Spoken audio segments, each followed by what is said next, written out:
Hey, hi everyone. Welcome to your show, Coffee with Experts. Today we have none other than Charlie Harper, the founder of Whoosh Agency, with us. Hey, Charlie. Hey, what's going on, man? All good, Charlie. Back from vacation, right? Yep. As I was saying about in the pre-show, we were in Nashville, Tennessee, enjoying the live bands and the good food and all the good times and good drinks and all the good. If you've never been in Nashville, Tennessee, I highly recommend it. For me, it's only an hour flight from where I live, which makes it even better. So, you don't have a long flight to get back from a destination, a long weekend fun with friends. Lovely. So, Charlie, let's get to know more about talk us through your journey. I would not do justice in terms of if I go and elaborate in terms of what you have been able to achieve from starting your own agency, creating jobs, helping other agencies. So, give us more about what Charlie Harper is all about. All right. Yeah, thank you for asking and having me on here too, by the way. I'm really about, like you just mentioned, like creating jobs and giving people for anyone who's ever seen the movie Shawshank Redemption, I usually make a joke that I Shawshank the cubicle. I had a long-term high tech career with IBM and Unix and Linux systems administration and things like that. And I had a sales background and stuff. But I was unhappy. I'm a social guy, social sprinter, I guess you will. And I was always a side hustler. I'd been building websites commercially since 2001, even before WordPress even existed. I had my own unlicensed copies of Macromedia software like Fireworks and Dreamweaver and all that before Adobe got on a hold of them and all. And so I had always been building websites on the side while I was in my IT career and in sales and stuff like that. And basically, as the internet blossomed over time, I'm an old dude. I'm a Gen Xer, right? I'm 46. So as the internet grew, Young, yeah. thousands and everything, my clients that I was doing websites for were, hey, this Facebook thing, this email thing, the social media stuff, and all this. And all of us are essentially we're almost like a conglomerate of the things you pick up like a snowball rolling down a hill. And so I was doing my tech job, I was doing marketing on the side, and then an inflection point in my life hit when I had my first son. Had my son Brody. I have four boys in 2010, and I realized Mhm. the same thing I was doing for IBM with redundancy and having multiple points of failure so systems could stay up, things like that. I had a single point of failure in my life, which was IBM and a salary and a job. And I had this kid now, and I started thinking, this sounds crazy and it's cliche in a way. And I have a signed copy at home, but I read the book Crush It in 2011, I believe, by Gary Vaynerchuk. And it wasn't that I'm doing or did what he said to do in it. It was just the idea that it brought to my mind about owning it, right? Of owning my success and things like that. And it like really kicked me into gears to say, hey, I'm going to start building something for real. Like I incorporated officially in 2011 after I read that book. I literally got the LLC going and all that kind of stuff. And I really started to make it more serious. And then fast forward to 2015 on October 9th, at noon on a Friday, I walked out the door of IBM and handed them my badge and said, because it got to the point to where the work for the agency I was building and the job were starting to meet a point. I was that guy who would go to work all day, come home, play with the kids, eat dinner, whatever, wife go to bed, and then I'd work till 1 or 2 in the morning, and then I'd get up and Mhm. do it all over again. I'd take client calls at lunch right afterwards. My clients knew I was working at IBM. They knew I was working there and that I couldn't work with them during business that while I was working at IBM, but I told them that during my breaks and the things I was entitled to, I would definitely address things, right? So I didn't steal time from IBM, but I was very like I protected my time outside of IBM with everything I had, right? So anyway, the biggest change for me too, man, was when I switched my business model from project based to recurring revenue. And that's actually what Mhm. dug me. That was around 2014. And I did that for about a year of growing clients into recurring revenue packages. And then Mhm. that's what allowed me to not completely replace my salary. I got to a certain point to where I could. And then when I got to that point, me and my wife downsized our house, cut expenses, do all the shit that nobody else is willing to do, right? not chase the Hmm. Joneses and all that kind of stuff. We were like, okay, we see liberation outside of the rat race than everybody else. If we downsize and we do all these different things and I can leave IBM, my wife was already at home full time at the time by that time, and we wanted to have more children. So long-winded answer, but essentially that's where I am now, full time since 2015. And yeah, I hope that answers the question. Absolutely, Yeah. absolutely. Life has different definitions, right? I'm glad you elaborated it in a way wherein we can understand your thought process, and yeah, I mean, can relate to it, man. Great. Yeah. Great, Charlie. And how did you start Whoosh Agency, and how's been the journey so far? Having your own agency, being an agency owner, it is challenging, right? Day-to-day ops, but you have created an automated system. Talk us through about it. And also, how did the initial days look like? Obviously, there would have been challenges, right? So how come Yeah. from starting out to now making it automated? Talk us through that journey. The essentially in the beginning, it was a lot of just me, right? And that Hmm. was, and I think that's a common story where, and it's always been the challenge of like where the cobbler's kids have no shoes, right? Everything I was doing for everyone else, I was never doing for myself. Hmm. And there's a lot of challenges with convincing clients that what they wanted to do was not the right thing to do. And then in the beginning, my biggest challenges were pricing my services. I was not pricing myself correctly. And that caused a lot of pain. I couldn't hire for help. I couldn't do anything like that. The other thing too is that I still had a mentality, the wrong mindset as an owner early on, to where I was still had an employee mindset a little bit, where I would Hmm.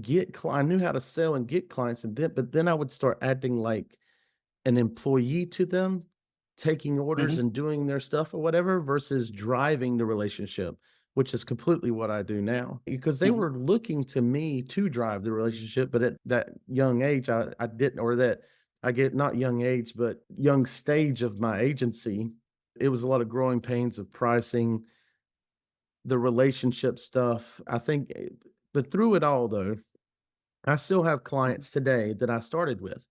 And I think that's been good, but there have been a couple missteps to where one guy hired my agency for a product that doesn't even exist anymore. I realized that's when I Okay. realized too my split to services versus product and e-commerce. I do not do e-commerce or products or anything because I had a bad experience with someone who was trying to sell a product that had a horrible website. And I'm not talking like it wasn't just, oh, I because I want to take care of the website. I was like, no, we got to do the website before I can even send traffic because you can't even buy anything off of this website. And you're asking me to sell something that they can buy off the website. But what happened is I started working on the website and they were like, why isn't the funnel built? And I'm like, because I don't have any conversion place to send them to. And they didn't Hmm. understand that. And I couldn't. So I had a failure early on, I think around 2018. That's really been my biggest failure, but a lot of good guy, good person that I was involved with that, and we parted ways amicably, but still it was a lesson of, hey, I've always in my life been a service provider. Every business I've worked in for other people and everything like that was services. I worked in a law firm for over a year as an IT person in a services business and all this stuff. And it was that kind of a next inflection point of I hate product marketing. I hate e-commerce. I hate all that kind of stuff and so that was those kinds of challenges. And then it became the hiring, right? And actually getting help and ramping people up and going through all the thousands of softwares like shiny object. Man, I tell you what, I don't know about all y'all, but man, software it's almost like crack cocaine sometimes, right? You see this next software out there and it can do all these bells and whistles, and you're like, oh, this is gonna make my life easier. But what happens is Hmm. you start piling on all these different softwares and everything, Hmm. and there was some complication in that. And so I guess that's really the journey, is that I figured out what worked, and then I Hmm. cut the hell out of everything. I said, I literally have cut out probably 20 softwares of my life. I cut all of that out. I figured out exactly what roles I needed in my agency. I needed a designer. I needed a copywriter. I needed a project coordinator, kind of person. I needed to maintain control of advertising and communication with clients and things like that. I think there's a great book called Clock something. I can't remember the name of it or whatever. Where there's something called the queen bee role. What is your actual role? I Hmm. needed to stop doing everything and start handing Hmm. it off to folks. And so those are some big unlocks for me over time, but and there still is every now and then you've got a client that's unhappy with something, and most of the time, but it's never, I've not had anything relationship ending anymore. It's always a messaging problem or something that they've pivoted in some way, or they're under a ton of stress in some way, and you just work through those problems with them. Absolutely. And then, Charlie, you have been in the service-based business for quite some time now, right? So, in your experience, what have been the biggest challenges faced by service-based businesses when it comes to digital marketing? Basically, I think that they find something that was working and they don't want to stop it, right? And they don't want to adapt to new things. I can't Mm-hmm. get a service business owner or a stakeholder of any kind on video at all, hardly. And they're some of them in their attempts have started wanting to do AI videos or and where they use like little stick figures, and we do some videos with B-roll in them and stuff like that. And but there's a huge avoidance of someone being a personal brand in a company right Mm-hmm. now, even still today, even though you see it all around there. And I think one of it's imposter syndrome and just fear of the camera. There's that obvious thing. But I think too is that the words influencer marketing, they don't want to be an influencer because of the negative connotation, which really that whole negative Mm-hmm. connotation is undeserved and stupid, but in my opinion. But basically, that I think that's one of the bigger problems is getting video out of clients. The other challenges are their reluctance to spend more in the market as far as advertising is concerned, right? They don't realize the ad costs are going up and their ROAS and things like that. I have some clients who spend the right amount of money and they are constantly busy, and but getting that some clients over that hump of their daily spend and things like that, they don't see it. And you try and tell them. I've got one client that refuses to advertise at all. They are running a massive startup that's a Mm-hmm. national multinational company with proprietary software, all the different things, and they are literally running completely organically, like with everything. And so and that leads me to another problem I see with service businesses. What they want and what they are willing to do are two different things, right? To get it. And I'm like, I'm doing this at five other companies just like you, and we are seeing success. You want what they have. Let's do that. No. I'm like, okay. So I don't know what else to tell you there, buddy. But so that's another big challenge Mm-hmm. there. And yeah, so that's really the big ones right now. Right. And then, Charlie, Oh, what is, oh, yeah, go ahead. Go sorry. ahead. I was just gonna say too, like Uh-huh. I'm talking with a lot of them about AI, and they feel like it. I was about to ask that in terms of what is your general take on AI and machine learning? And it has been more than a year now that we got into all of this. So what do you think? Where are we heading with AI, Yeah, machine learning, and all? it's crazy. We were using Jasper AI about a year and a half before OpenAI made its massive Yeah. whatever. And I've been coaching the clients on it's great for ideation and for generating ideas and giving you structure and things like that. And man, it's so obvious when someone's on LinkedIn and they just literally spit out something from AI and copied and pasted it into their posts and things like that. Yeah. I think AI is just it's you're still Batman, but it's Alfred.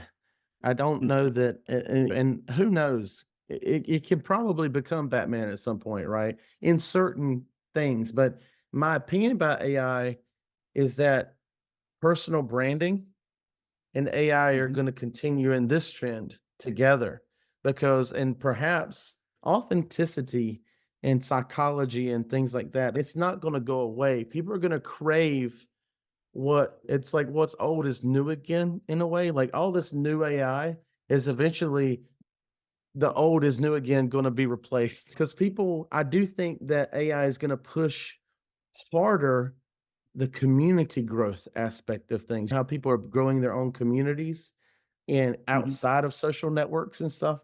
I think that AI is going to push the growth of community marketing in a bigger direction where again, but there is an influencer. There is someone that is respected who has authority, right? And influence there. Mhm. It's just that human connection isn't going away because of AI. Now, can AI help us with SEO right now? It certainly does. We've got AI. AI is being baked into every damn thing, but I think people are just doing sniffing the crack of AI, and most of Mhm. them don't even know how to use it correctly. I try and tell people when I go to meetings and they ask me about how they should use it, and I tell them something I think a lot of people don't know. I say, tell AI to first ask you questions that you need Yeah. to answer, Right. and then I think the use of AI too is best.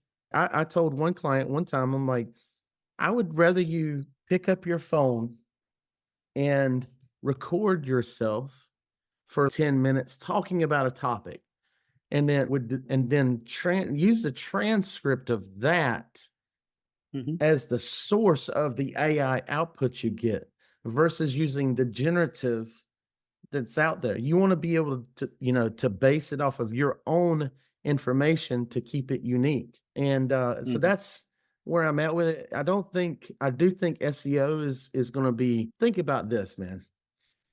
Google, they've got Bard, is it called? They've got their own Yeah. flavor, right? They've Yeah. got their thing. They're big time AI. Google's got AI for days, right?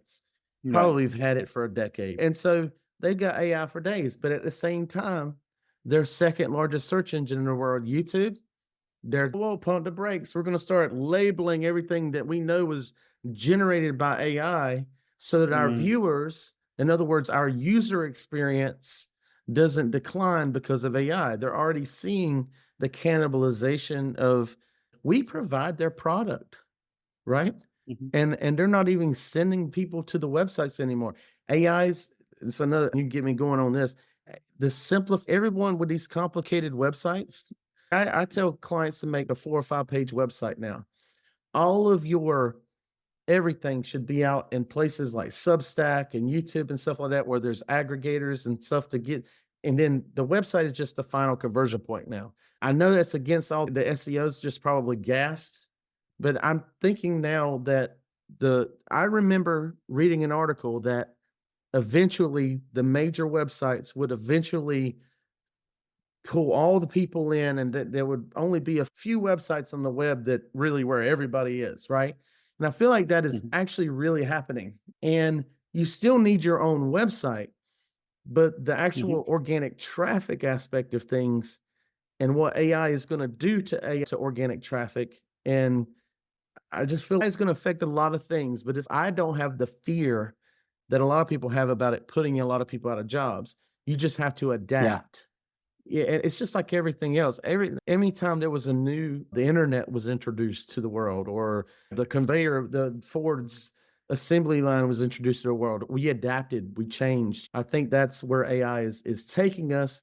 But man, people give too much credence to shit they don't control. I don't control AI. I don't control what other people are doing with AI. The only thing I can control are my own actions. And that's it. That's all you can control. And act in a direction that you think you can. Where there's success, you can find clues, right? But we actually, inside of my agency, I still have a full-time copywriter, y'all. Like all these people talking about, Uh-huh. oh, copywriters are going away and all this shit. Hell no. We work with law No. firms and stuff like that. I need someone who's going to human verify some stuff and rewrite it. And she's a great writer, and yeah, this is just Mhm. pure crap. It's repetitive. A lot of Yeah. people that don't work in it don't understand how repetitive it is. Yeah. And anyway, sorry, I can get, that's a Yeah. big Even in topic the for people in our industry. So even in the medical space, law for marketing is one. Even in the medical space, you need actual humans writing the content who are specialized in the particular domain. yeah, AI could not really serve you that content for the medical space for that matter. yeah, Right. So, Charlie, finally, you have been on the road for quite some time and quite a successful journey, I must say. So what advice would you want to give to our listeners today who are trying to make a mark in the digital marketing space? So this is going to be a kind of a weird one that I think a lot of people, they might do it, but they don't realize what they're doing. We always want to get reviews, but a lot of people don't realize that a review and a recommendation are two different things. And I'm not just talking about a referral either. A referral is a different thing as well. A referral is my client happens to be talking with another colleague or something like that, and marketing comes up, and then they connect me via email and stuff, and that's a referral, right? And then you got a review where you've done a good job for a client. You feel confident they'll give you review gate. Obviously, you want to make sure they're going to give you Yeah. a good review, and you get that review. One thing a Yeah. lot of people don't talk about is recommendations. And what Mhm. I mean by that is a lot of your clients are in groups online and communities. They're either in a circle community out there, they're in a Facebook group or a LinkedIn group and all that. And those groups are normally contextual to a specific topic or industry, right? Lawyers are in lawyer groups or lawyer software type groups like Clio or the other with Locus and all this kind of stuff. And occasionally I'll just say to my clients, hey, if someone asks about marketing or asks for a recommendation for an agency, please bring me up and post me inside of the group. I know for a fact, nobody ever asks for recommendations inside Mhm. of groups online. And I think that is where a lot of decision making is actually happening now. They're Right. trusting the word of their peers. They know that reviews now are gamified, right? And True. reviews are gamified and referrals are just one-to-one things. But if you want a one-to-many, it stays in that group forever. They put you in that group. They can have conversations about the recommendations coming through to a specific response or something like that. I have gotten clients across the entire nation in Facebook groups because a law firm recommended me. And I've literally had calls. We saw you were recommended in blah, blah, blah Facebook group, and we're reaching out to get a quote from you.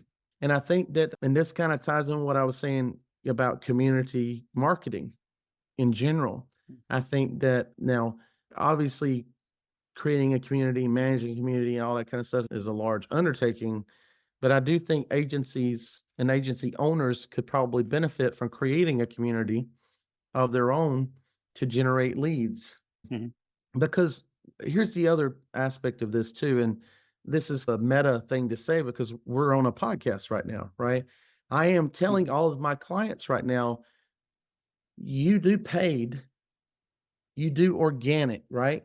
But the one thing you don't do is audience. It's almost like audience is a whole nother channel, right? That a lot of people are afraid to jump on. They're all about their SEO, which Mhm. you've heard my opinion on that and where websites are heading. And they're Yeah. definitely about paid, which is constantly going up in price, especially for the smaller local companies and things like that. 200%. Yeah. Audience, right? How are you building an audience for yourself? And if you combine that with a community, right? That right there is a powerful strategy for you going forward that is isolated, right? Especially if you were to use like a school.com or even high levels community thing now that they've got. I don't know what it's called exactly, but if you can own a community and start building an audience, obviously that's old news, right? People have been building audiences for years now, but it is not old news to these business owners out there, dude. If you're like beating, let's say you're in the HVAC space, getting Mhm. one of them old boys to build a community is going to be about damn near impossible. But could you convince them eventually to start just making TikToks or something like that while they're under the house? Things like that. I think that if you can start doing that, they will help you grow because it's where it's all heading. It's like the success leaves clues sort of thing. Let's see if there was another note of something that, oh, the other thing too, I did want to mention this, and Mhm. this is a personal experience of mine. A lot of people focus on local SEO, right? That's from your line of work and everything, but they actually are missing one thing. They're missing local involvement. If they want to focus on local, they're a single location company and their market, A lot of people talk about marketing, but they don't realize what they're actually doing is making a market for Mhm, themselves, right? That's the whole mhm. point about the community thing. You got to make your market, right? Right. Are you involved in your planning board? Are you on civic boards with your art council or local groups with your chamber? Are you on the boards with these places? Or you're at all the ribbon cuttings and all the things that are happening in your local community? Where are you being visible inside of, for me, I'm very active in Miracle League, which is a special needs baseball program, and sponsoring them. I sponsor all of the Little League and the parks and recreation sports. When you're talking about local marketing for yourself and you want to become an influence or a big deal in your market that you're making, that where you'd have the most success, a lot of people can build a 7-figure business within a rock's throw of their business. And they're trying to go after the big money all over yes, I have clients all over the damn place. Yes, 100%. But I'm actually shifting now to where it's local. I'm on the planning board. I'm on the board with the Chamber of Commerce. And all of that. And I think a lot of business owners would actually benefit because just think about it. Nobody who gives a shit to go out on a Thursday night to a drinking chamber event, things like that. A lot of those times you family obligations and stuff get in the way of that. But if you're involved with the boards and the decision making and being at the other things that are involved, you can actually build relationships. There's calls for you to be there, not just to hand out your business card all the time and say, buy my thing. Mhm. You're there with actual stakeholders.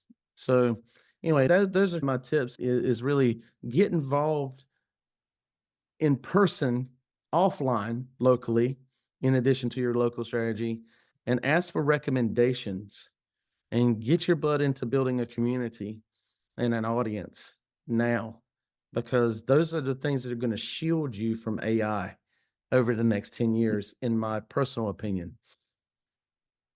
Lovely. Great, Charlie. It has been a brilliant conversation. Thank you so much for doing this with us. Really appreciate it, man.